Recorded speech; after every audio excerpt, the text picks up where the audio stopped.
Great, well, good morning. I hope you're having a really good weekend so far. And today, after we heard last week from the excellent Ben Willard, I thought he was great. If you weren't around last Sunday, it's worth having a look online and catching up on that talk.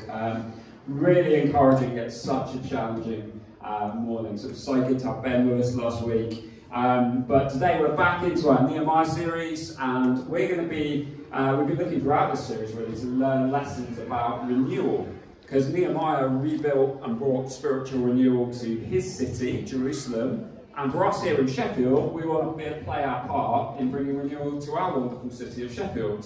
We want to help people meet Jesus. We want to help people encounter God's life-transforming presence to know his peace and flourish in his purposes. We desire that beyond just individuals, our dream to play our part in seeing the communities of Sheffield flourish. And yet I am just intentionally dropping part of what our vision would say on the website into the talk there. So to help set this up, it's funny actually, the words about plants and stuff. I plan to talk a bit about plants today anyway. In our home, in our living room, in our previous house, we had this quite big plant. No idea what it was. We only had big green leaves. I thought it was alright at first, and Jean really loved this plant. I thought it was okay. Jean looked after it really well, which is quite surprising because she's not very good at plants, to be honest. She normally kills them. In fact, right now in our bedroom, there's this like horrible thing in the corner which started as a lovely looking plant, which we've not quite brought ourselves to remove yet, but definitely dead. Anyway, Jean did quite well with this plant, which, like I say, was quite surprising. And it was growing really, really well. And I started to like this plant less and less because it started to block my view of the TV from my favourite seat on the sofa, which is obviously like a really good reason to not want a plant. So it kept getting bigger, and eventually, like I talked to Jean, it was quite a few conversations, but I eventually talked Jean into cutting it back. And she cut it back, and I kind of really cheered her on when she was cutting it back, and we cut it back pretty severely, to be honest.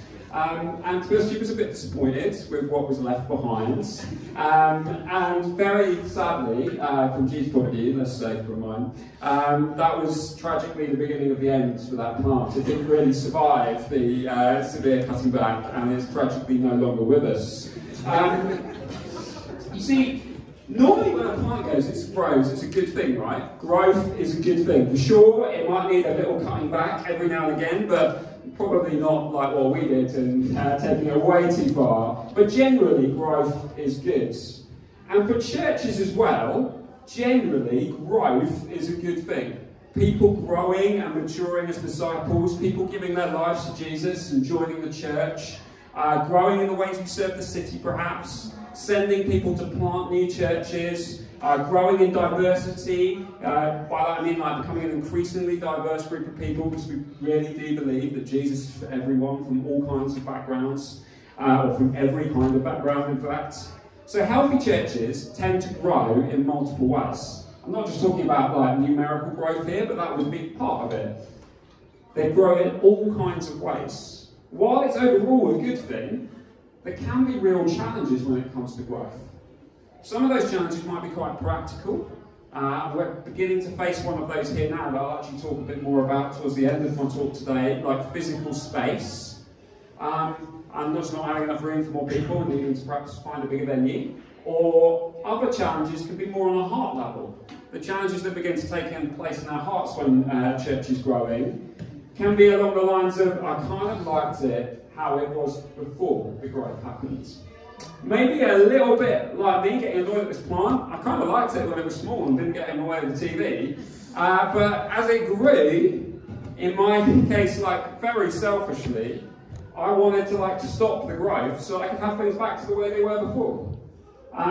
So maybe a little bit like that. At times we have to be really careful with our hearts when it comes to what God's doing and how he's moving, that our hearts don't get out of shape and we don't cut off what God's growing. So the passage we have today from Nehemiah, I think helps us to think through, how can we be ready for growth? And I'm calling the message, not very imaginatively, good to grow. So we're going to look at Nehemiah 7, and I'm going to read the first 14 verses, or I think I've only bothered to put the first 5 on the screen, and you'll understand why in a moment. Now, when the wall had been built, and I'd set up the doors, and the gatekeepers, the singers, and the Levites had been appointed, I gave my brother Hanani and Hananiah, the governor of the castle, charge over Jerusalem, but he was more faithful and God-fearing man than many. And I said to them, let not the gates of Jerusalem be opened until the sun is hot, and while they're still standing guard, let them shut and bar the doors. Appoint guards from the inhabitants of Jerusalem, some at the guard posts, and some in front of their own homes. The city was wide and large, but the people within it were few, and no houses had been rebuilt.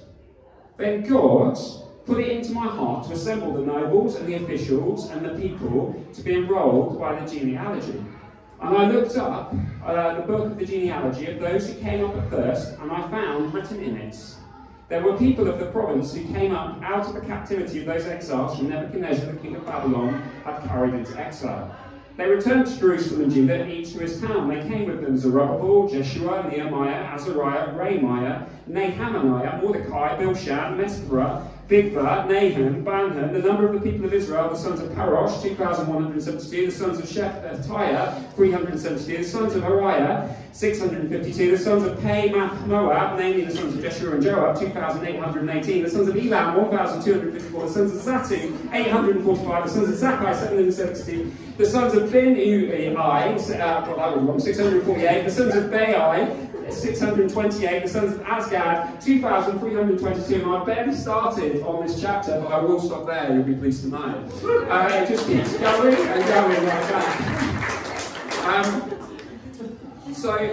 I'm not going to keep going pretending that I know how to pronounce all these names. I always go with the theory, if you go confidently, no one will question it. But I thought I'd give you a little flavour of what the rest of the chapter is like. It really is just a small section of the rest of the chapter that I've read to you there. Basically, the rest of the chapter, after those first 5 verses that I put on the screen, is a list of people who'd returned from exile back to Jerusalem about 100 years before Nehemiah had got there. And sometimes when we get to a passage like this, at first glance, we can just be like, wow, that's not really relevant, is it? It kind of just move on. So maybe we could do that, we'll just go home now. But actually, I think if we dig a little bit deeper, there is so much to be gained that's relevant for us today in this passage. Even the long list of names is significant, as it reminds us that in God's family, every single person has a significant role to play. Every person matters. The situation is this: the walls have been completed, the city is empty though. Nehemiah needs to get the city to a place where it's ready for growth, ready for an influx of more and more people, ready for some of the sons and daughters. This list of exiles of return was 100 years before, but it's their sons, their daughters, who are now going to be moving into the city. So it's getting it ready for them to move in. And I think, actually, there's loads of lessons in this for us in Emmanuel at the season and place that we find ourselves in as a church plant. We want to lay good foundations to put in place things so that we're ready to grow, believing that in this city of ours, which has, as Ben was reminding us last week, very low church attendance compared to the rest of the UK, across the city as a whole, we know that God has many, many lives to win to Jesus in the city. We know that there is much growth that is needed of his kingdom in this city. Not numerical growth at all costs, but to grow healthily. Think of that word that Vicky was sharing earlier. To have plants that really do get rooted down into the soil, which is healthy, an environment where they can flourish and thrive and grow. We're not talking about just growing for the sake of it, trying to grow some kind of empire, or trying to be able to claim we've got the biggest churches. That's not the intention at all. But to grow into all that God has for us, and to see God's kingdom advance in Sheffield, and support the growth of Jesus' church around the world. And that will include numerical growth, but certainly that's not the only aspect of it. So 4 lessons I want to particularly draw from this today. Number 1, worship at the centre. So it said in verse 1, now when the wall had been built, I set the doors, the gatekeepers, the singers, and the Levites have been appointed. So a lesser man than Nehemiah might well have been like, well, I'm kind of done here, I'm going to rebuild the walls. That's what I said I was going to do. I'm off back to my cushy job, back in exile, where I had a really good role. I'm just going to go back and do that job. But no, he stays here for a very long time because he realises the role is barely getting started. he's got to work out how they're going to bring renewal to the city as a whole. So while walls were needed, particularly in those days for safety and security, it's really the people who make the city. And Nehemiah got that. He knew the first thing that the people of the city needed was to be a community that put God right at the centre, put God first, chose to worship him as their top priority. More than just encouraging people to worship God on their own, he knew it was vital to re-establish corporate worship. So he appointed singers who would have led the people together in sung worship. Sometimes we can think about the worship as an invention of Hillsong or something, but actually quite a long way back in the Bible we start seeing these things being talked about. So praising to God together might be right at the centre of their community. In fact, if you think ahead to chapter 12, it wasn't just singers actually, it was musicians of all kinds as well. It was the whole lot. And he appointed Levites. The Levites before the exile helped serve God with the priests in the temple. And in the next chapter, in chapter 8, which Jude will look at next week, we see like the Levites spending lots of time going around investing in different people, helping them understand the Word of God. They're literally going around from person to person, helping them understand what the Bible says. So Nehemiah put a priority, as he helped rebuild the life of Jerusalem, on worshipping God together and on teaching God's Word. This was all before Jesus' time on earth. For us, living post-Jesus, and his death and his resurrection, all that he's accomplished through that, we can know, as the Apostle Paul says, that anyone who comes to Jesus will not be put to shame. Everyone who believes in me will not be put to shame. So Jesus is right at the very centre of our faith, right at the very heart of what we're seeking to build here at Emmanuel. Whatever you think about Jesus, the Bible teaches that he loves you and he longs for you to come to know him. And Jesus won't put you to shame if you decide to follow him and put your trust in him. It doesn't depend on us at all, what our past is like, or anything in fact. It's all out of his love for us, that he gave his life on our behalf so that we can be restored to that kind of relationship. To enjoy life to full with Jesus. To enjoy a relationship with God himself. So Jesus, and all that he's accomplished through his death and resurrection, is the centre of the Christian faith. And keeping Jesus right at the centre for us here at Emmanuel is vital if we want to keep growing. So how do we keep Jesus at the centre? Well, following in the pattern of the early days of the church that's carried on right throughout church history until now, gathering weekly to worship God and hear teaching from the Bible is vital. For me, as a teenager, I became a Christian about 15-ish. I really threw myself into worship. I used to play the drums in a worship band, which I really enjoyed doing, and I also played a little bit of guitar, although Jude will tell you that my guitar playing was rather like playing the drums, but just on the guitar, so it was really quite bad. I used to play in church and like other worship bands, and actually it was actually part of how I met G. She thought the drummer in her local youth worship band was really hot, like me. I've got the mic, so it's not like so that's a different story. But more than just like enjoying playing with others, I spent hours and hours worshipping God on my own. Even though I was terrible at that bit, I was all right with the drums, but I was terrible on guitar and singing, but I still spent hours doing that on my own. And I didn't really know why at the time, but I think at the time it was just because I found joy and peace in it. But I didn't really grasp fully why. But as time's gone on, I still enjoy worshipping, and I still try to make worship part of my both personal life and obviously being part of church family. It's an important part of our church family life as well.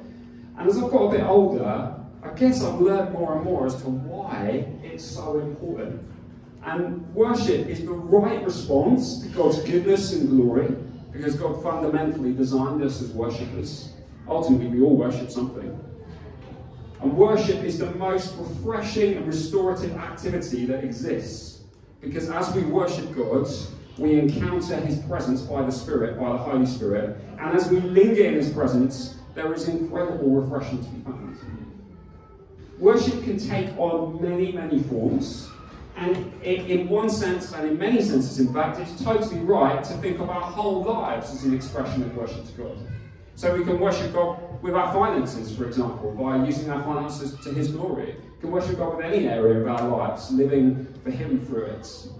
While worship can take on many forms, the model of the Bible is quite clear that we need set-aside moments of worship as well.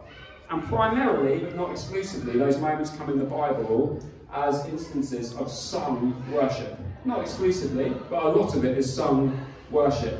And I think the reason why sung worship is so significant is when you really begin to think about it, like this isn't a biblical thought, just more a thought. When you think about it, singing is one of the very few activities that we engage in that engages us in such a complete way. Because you're physically speaking something out, it engages your mind as you think about the words, and it draws on your hearts as well as the actual music moves us. So I think that's one of the reasons why, and sometimes I've heard Christians really talk that down, but I think we forget that God invented music and he invented singing. So I don't think it's a bad thing if it does those things. It's not like tricking people or a gimmick. It's just part of how God's designed us and made us. So we can worship God in all kinds of different ways. And it isn't just about singing. However, there does seem to be a significance to gathering to sung and musical worship right throughout the Bible. The writer to the Hebrews in the New Testament challenges us with this. And let us consider how to spur one another on towards love and good deeds, not giving up meeting together as some in the habit of doing, but encouraging one another all the more as you see the day approaching. A challenge perhaps that is needed in our nation at this time. Not so much saying necessarily here this morning in this church specifically, but across the UK we've seen many people leaving the church after COVID. And I'm not just talking about perhaps people who struggle to get to church for genuine health reasons or concerns, but there's been quite a big exodus from the church in the UK on a more permanent basis than that during this season. And some of those people have just like given up on meeting together. Just like, I think I can live for Jesus without the whole church thing. But actually, this verse challenges that so strongly, not giving up on meeting together as some in the habit of doing, but encouraging other all the more. So I want to bring a challenge and a question. I realise you're probably already thinking, I've been talking for quite a while and I haven't done the first point. Don't worry, the other points are shorter. So a challenge and a question on this one. The challenge, choose to prioritise gathering with church family to worship. Like, I know that nobody can be here every single Sunday. Like, I'm not unrealistic, and we don't want to create guilt or any sense of, unhealthiness around that. I know that some people have challenges needing to work on Sundays, but my challenge is perhaps a bit bigger than that. Don't follow our society's trend of making everything in your life optional until the day. Like, it's just the trend of our society to not commit to anything. When it comes to living with Jesus, it does need some basic discipline. And I think one of those basic disciplines is, right, I'm going to be at church every week. I think that is needed. And it's just following the pattern of what the church has always done. It's the model of what we see in the New Testament. So, not being guilty about it. Yes, we'll go on holiday. Yes, we'll be away at times. I realise I'm speaking to the wrong people. Perhaps I should particularly speak to people who watch it on the internet later. Maybe they're the more relevant ones, I don't know. It's kind of almost irrelevant for those of you guys who are here. But you get the idea. It needs, if you want to build a solid relationship with Jesus, it needs some basic discipline, and part of that is being in church family. And also, secondly, question, how do you worship God in your own time? I want to gently and lovingly suggest, if you're struggling to set aside times with God, or you're like spending some kind of time with God during your week, but it all feels a bit flat, I would encourage you to think about what part of worship is playing in that. Worship's where our heart gets drawn into God. Worship's where our emotions and just like all of us gets drawn up into who God is. And that doesn't have to look like singing. It can look like speaking out your praise as part of how you pray. It can look like, in terms of sung worship, there's all kinds of resources out there these days with Spotify, and you can just go onto YouTube if you don't have Spotify. There's so much that you could use to help you engage in worshipping as part of your times of God. I know that for me now, I often read aloud old hymns in the morning. This is partly because I get to spend time with God normally before the rest of our house will wait, so singing then wouldn't be a great idea, which would be a blessing to many people.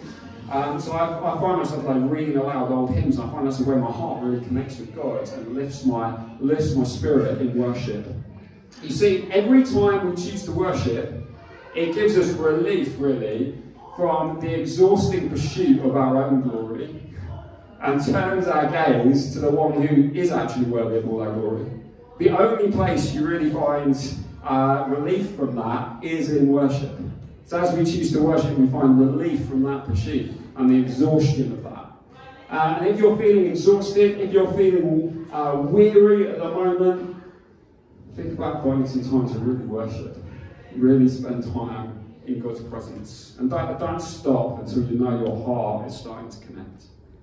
Don't stop at the point when you know you've just kind of been through the motions and nothing's happened. Keep going until you know your heart is starting to connect with God in some way. So as I said, longer first point, 3 slightly shorter points to route 3. Secondly, from this Nehemiah stuff, releasing many people to serve. So we see that Nehemiah, he didn't just appoint singers and the Levites, he appointed gatekeepers, he also appointed other key leaders, he appointed people to serve in all kinds of roles and ways. See, he was a master of delegation, not because he was lazy, but because he knew that many good people would be needed for the city and to be ready for that influx of people. He knew he needed good leaders there who would be great examples to the people, so as more people came in, they would already be modelling how we live for God. For us at Emmanuel, it's our heart over time to release many leaders, both within the church community, but also recognising there'll be many of you in this room already who are taking on leadership roles within your workplaces and cities, and we want to support you in that as well, because I think that's another significant arena of leadership. Before we launched our in-person meetings just over a year ago, we basically just had myself and Jude leading everything. And it's been really fun, actually, over this last year to see people released to lead in all kinds of ways, from helping mainly Sunday mornings work, through to people leading midweek groups. And we also have our interim leadership team that we put in place, which is myself and Jude and Roger and Hannah Mason, can't actually be here this morning, so not very well, and Faith, who's serving in kids' work. So it's just been a joy, really, to get to that point of starting to release more leaders. And it's not even really just about people who see themselves as leaders. Nehemiah has appointed people to all kinds of different roles. And the New Testament's really clear in the fact that every part of the body matters. It compares the church to a body, and it says every part matters. Each part is essential. No role or gift is less important than any other. And at Emmanuel, really, we want to recognise that only Jesus has it all. Like, no one person has it all. We don't want to be about a few heroes doing all the work. We have one hero, Jesus, and it's about all of us serving him in any way we can, and each other. And the model of Jesus' leadership is all about serving others anyway, when we look at how he led. So all roles at Emmanuel are about serving, whether it would be considered like a leadership role or not. So don't write yourself off. We all have something to contribute. God has good things for all of us to play our part in this church family, in our city and beyond.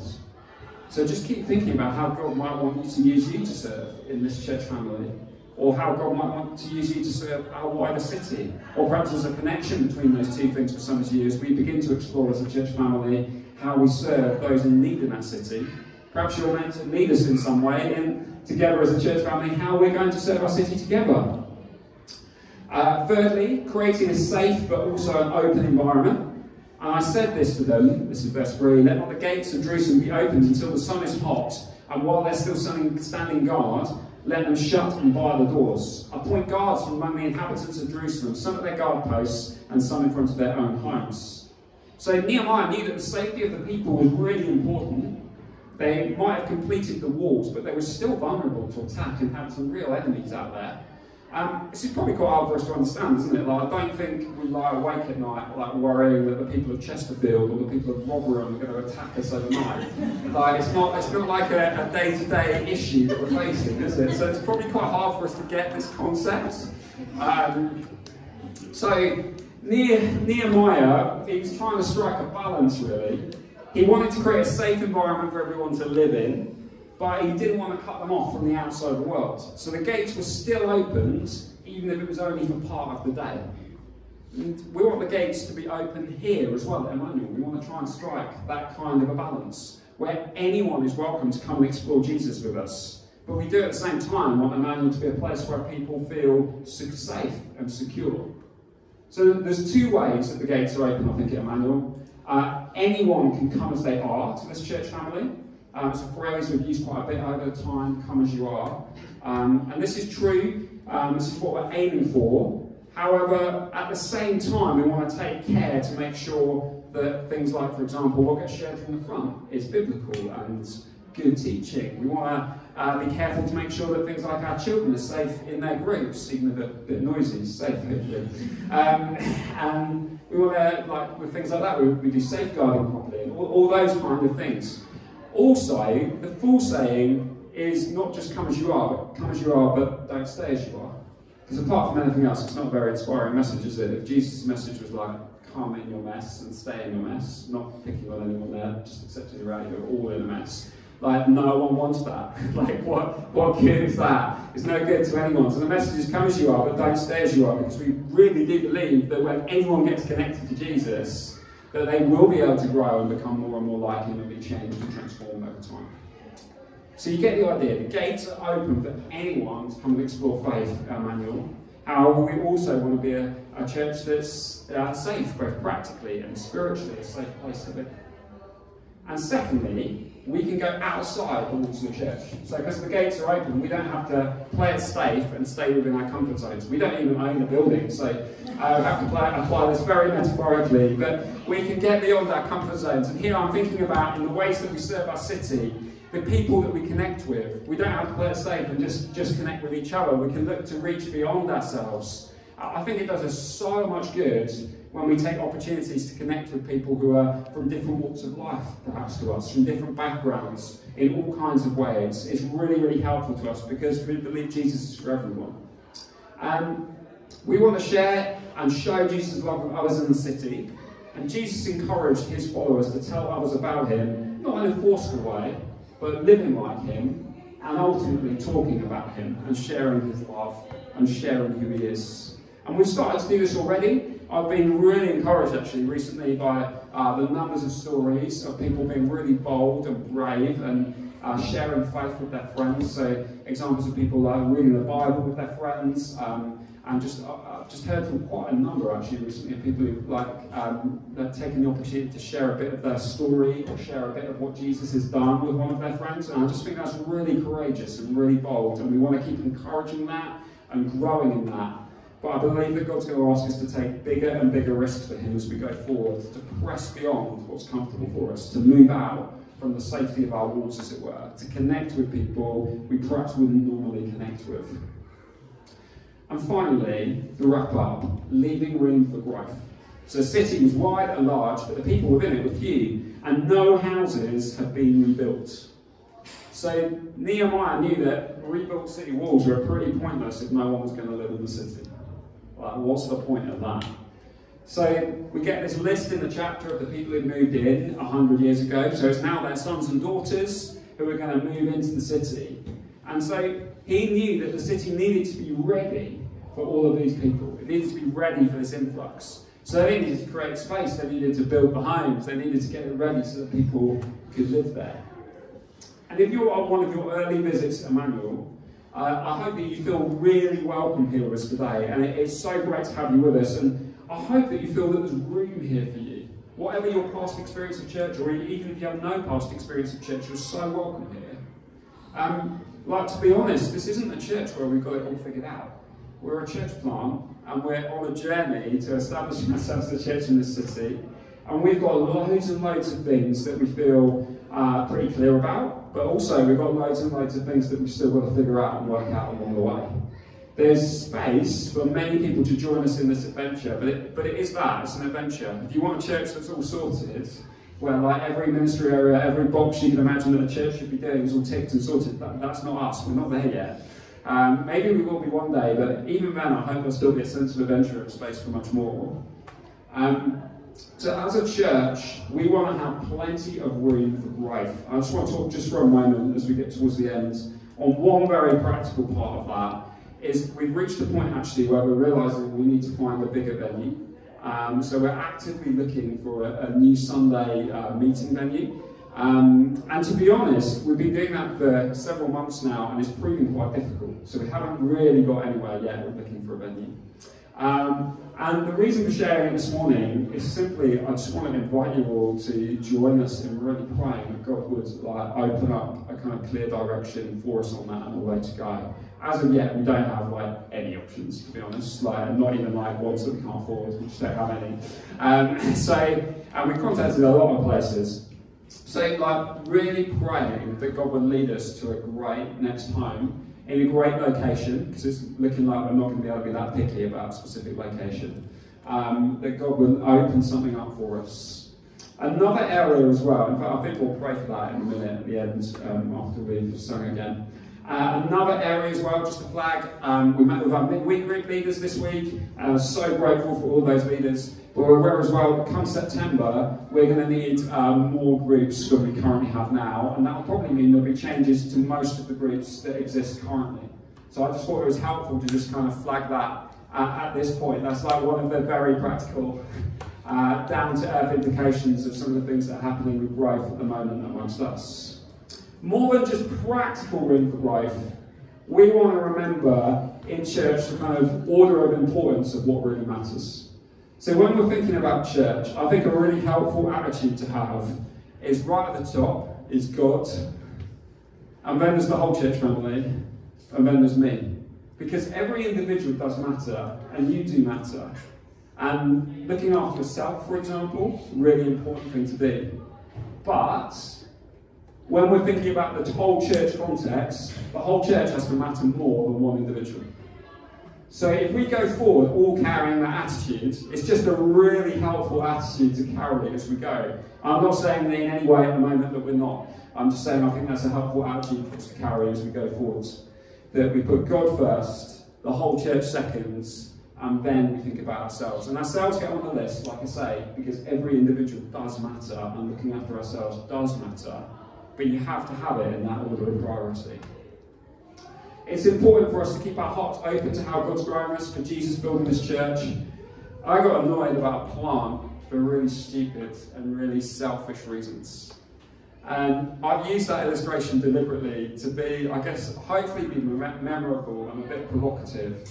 Because I think the stupidity of it can sometimes happen in church life when people get bent out of shape about changes that are happening, when actually God's doing something.